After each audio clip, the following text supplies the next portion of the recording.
The new year is starting on a high note for the economy. The Dow crossed 18,000 for the first time. Growth is up, unemployment down, and gas is hanging around $2 or less in many parts of the country. Question is, will it last? And could a rise in interest rates affect all of this? Here to talk about it is Marco Soriano. He is the managing director of the Soriano Group. Good to see you, Mark. Good to see you Marco. too. How are you, Marco?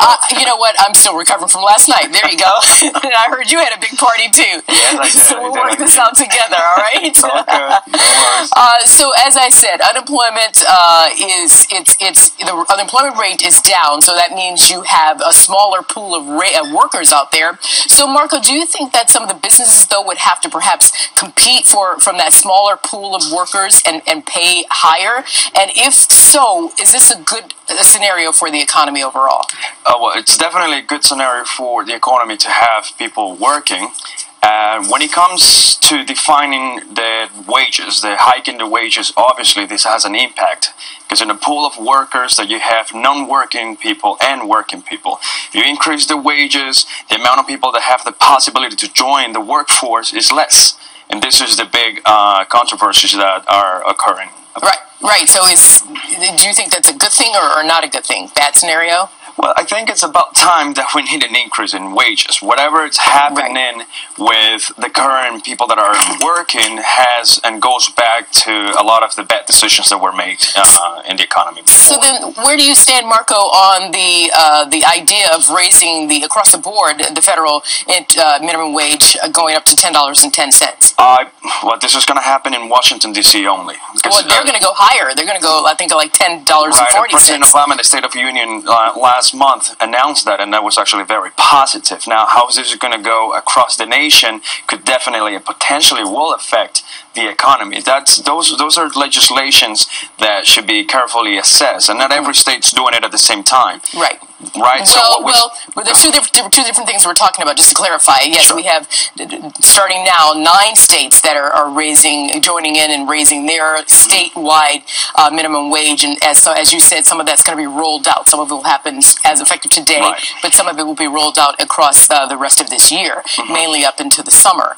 But I was asking you about a federal minimum wage hike across the board.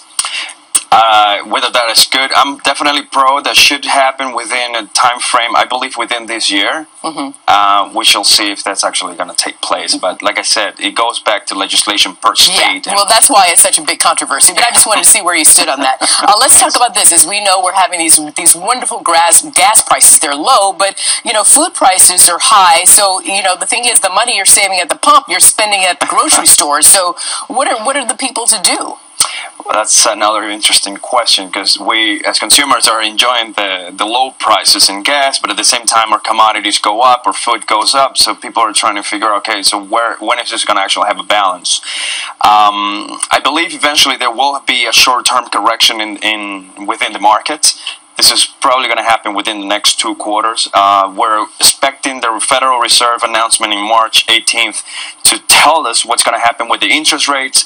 And I also think that that's going to have an impact on the gas prices.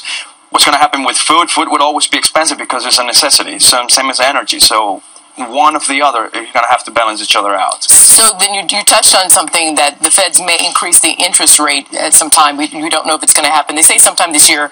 I'm wondering if you think it's going to happen earlier in the year or the latter part of the year. And if it does happen, I want to touch on what you said, how it would affect these prices. Some are high, some are low. And then also, would it impact people's chances of getting loans?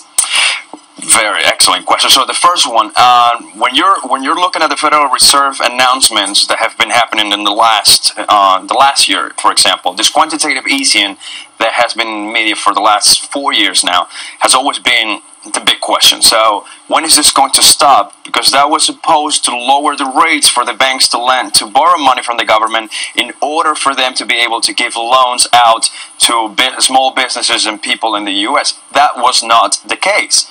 So now if you start ranking up the interest rates, banks have a better chance to do the same. So will that make it easier for people to get loans? Probably, but it goes back to what the banks want to do, really. They already bank, and they already bank out on this, and they did very well in the last 6 years. The stock market will tell you that. Oh, right. So your second question was, can you remind me quickly? Yeah, no, you actually covered on everything. You kind of wrapped it up all together, and I appreciate that. No, my silence was that I'm hoping I was hoping for a better answer for the people, not necessarily for the banks. But it's all good.